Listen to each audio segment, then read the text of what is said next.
Hello everyone, my name is Aditya Sharma. Today I am back with an interesting topic, that is formal writing. Especially who are planning for their IELTS examination, this formal writing task is more relevant and more important for you all to understand clearly.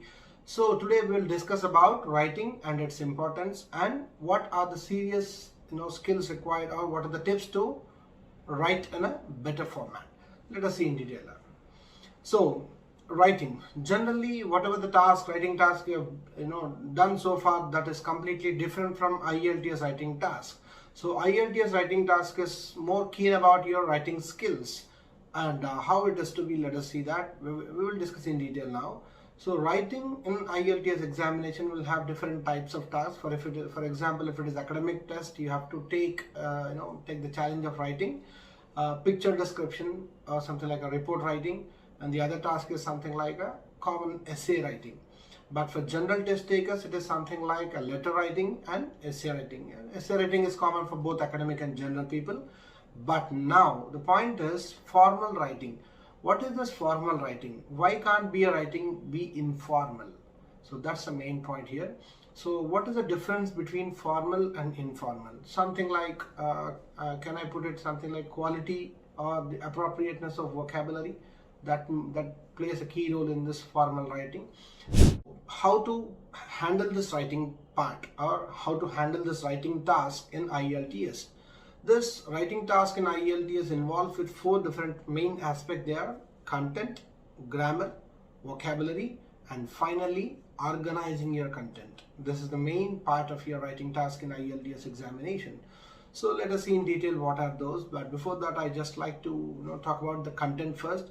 So what is this content? Content means, see, for example, if you're talking about a picture description. So before writing anything in this report writing picture description, you need to first understand what is there in the picture clearly, every part of the picture, and generally raise few questions internally within yourself, something like, what is the picture all about? What do you see in the picture? What do you observe in the picture? What are the major observations, something like important observations? What are least significant observations of you? So this is how you have to understand and frame some keywords within yourself and start. Now you can start the writing task about it. And we have a word limit for this task, something like, if it is a picture description, it is 150 words. And if it is something like, a common essay writing, it is for 250 words minimum.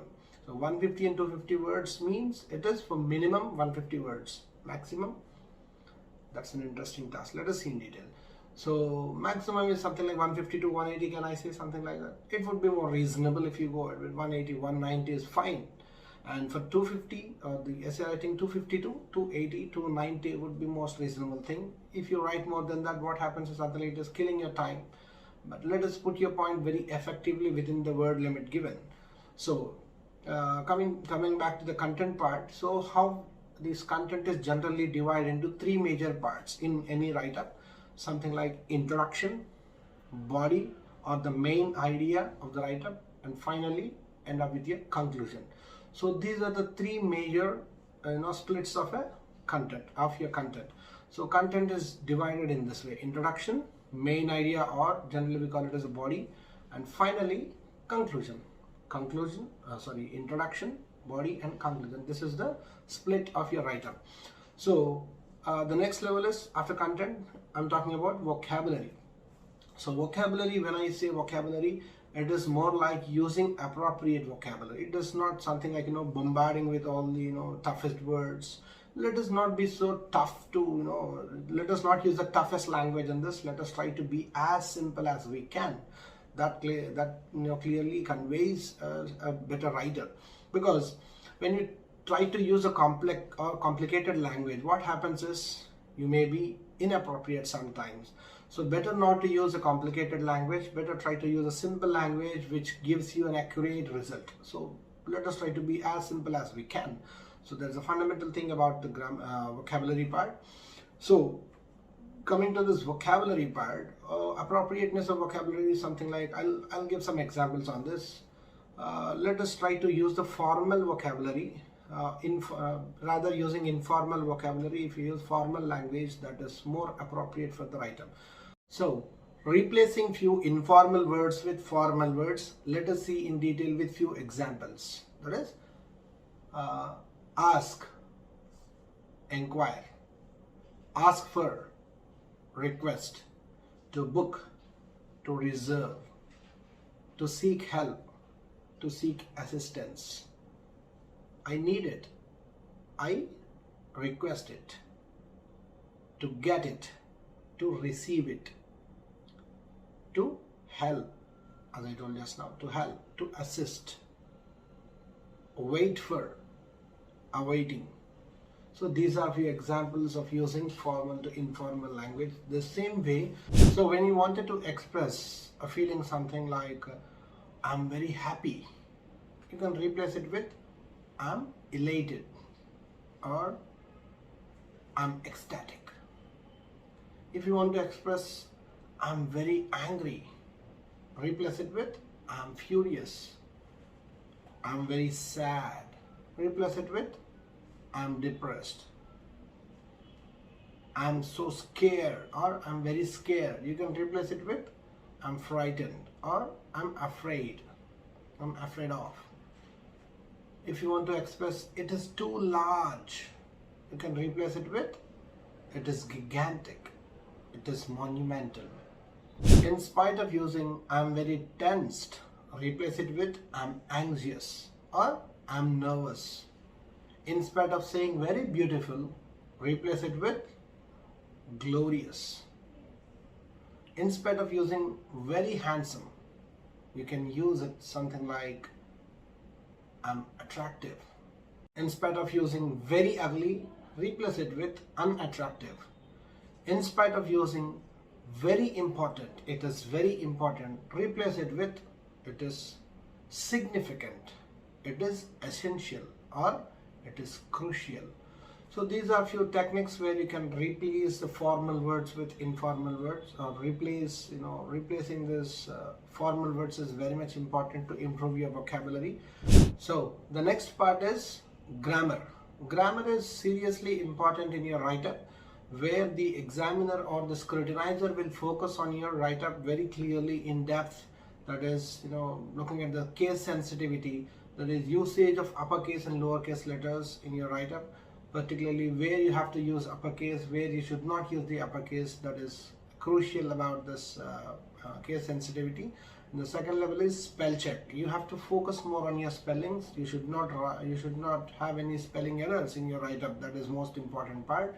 And apart from that, punctuation marks. Punctuation marks it is always focusing on your intonation, where what you wanted to highlight, something like using a comma, using a full stop, inverted commas, hyphen, apostrophes. These are seriously really important in your write-up. With that only the expression will automatically make a difference. So be careful with your punctuation marks. And the other part in this grammar is usage of tenses. You can't jump from tense to tense. Stick to the tense where you when you're constructing an idea, when you're articulating your ideas, you need to have a clear tense. Whatever the tense you're using, stick to that continuously till you complete that idea.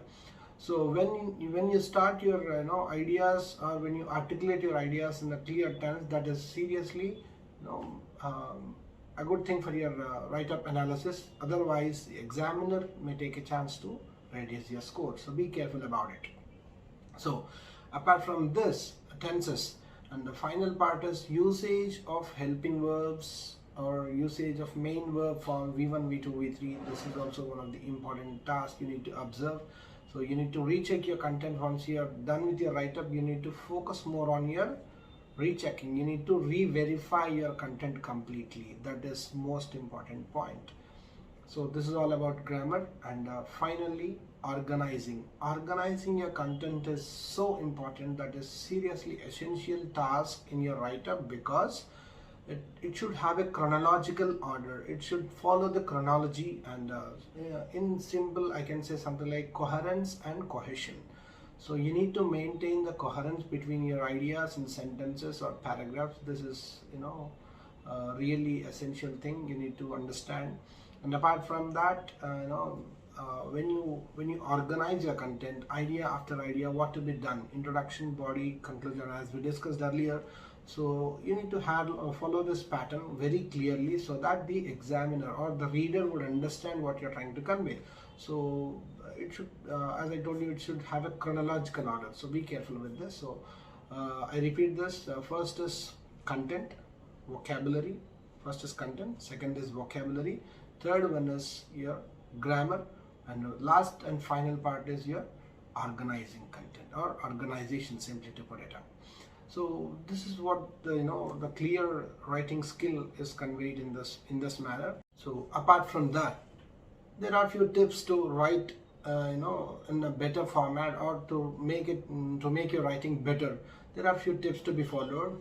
I'll go one by one. First one is, do not use any shortcuts while you're writing something. For example, in the place of cannot, don't use something like can't. In the place of do not, don't use something like do not. So avoid these kind of contractions or something like shortcuts. This is very important. If you use shortcuts, that will really affect on your overall score. So better to avoid this kind of thing. And you need to put your point very simple and clear. Don't get into complex sentences or complex ideas. It will create some kind of inaccuracy in your sentences or inappropriateness. So be careful with this. This we have discussed in the early stages. And the other point is, try to use some templated formats of sentences for your ideas. For example, if you want to initiate a sentence, use something like firstly, secondly, initially, eventually. So these are few sentence starters where you can initiate your sentences. You can go through a list of construct these kind of keywords or key phrases before you start something, or before you start any kind of writing task. You should have a proper template, ideas of sentence starters, and focus more on the modifiers, where you have to use the right modifier, where you should not use the modifier. So be careful with this. So modifiers are something like it will change the overall idea of the sentence. So be careful with these modifiers. And when you wanted to construct some kind of new paragraph, you can use it something like, we have comparisons, we have contrast ideas where you want to put some comparisons. You can use something like similarly, as same as, likewise, although. So these are few sentence or templated paraphrases, or something like templated phrases where you can use it for comparisons. For contrast, you can use it something like in contrast to, or contrastly, or in contrast with, although, however. These are some kind of sentence initiators. And when you talk about examples, if you want to share an example, you can use phrases like for example, for instance, like, let us see an example, considering this as an example. You can use these kind of phrases for sharing an example. When you wanted to conclude the paragraph, or when you wanted to conclude your write-up, you can use phrases like to conclude, to summarize, to end up, finally, to sum up, in conclusion.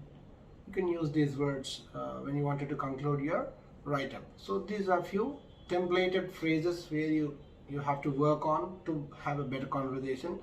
And I wanted to suggest one more thing, that is, please don't try to repeat your ideas or repeat your phrases, which looks very boring.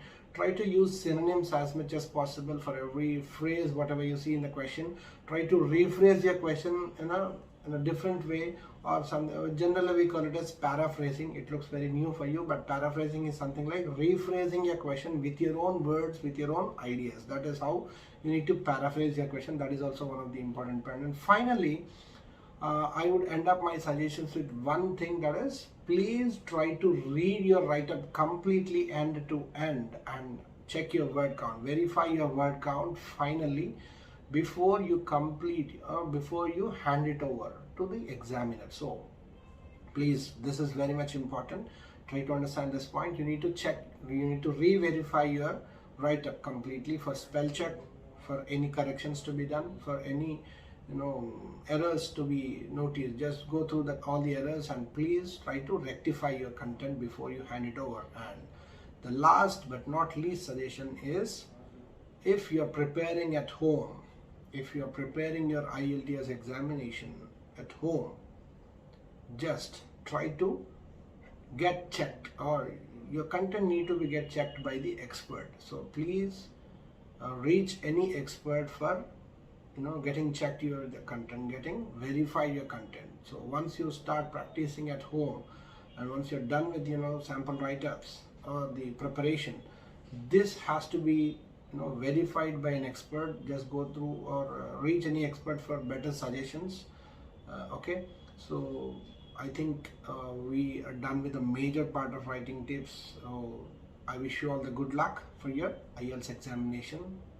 Have a good day. Bye.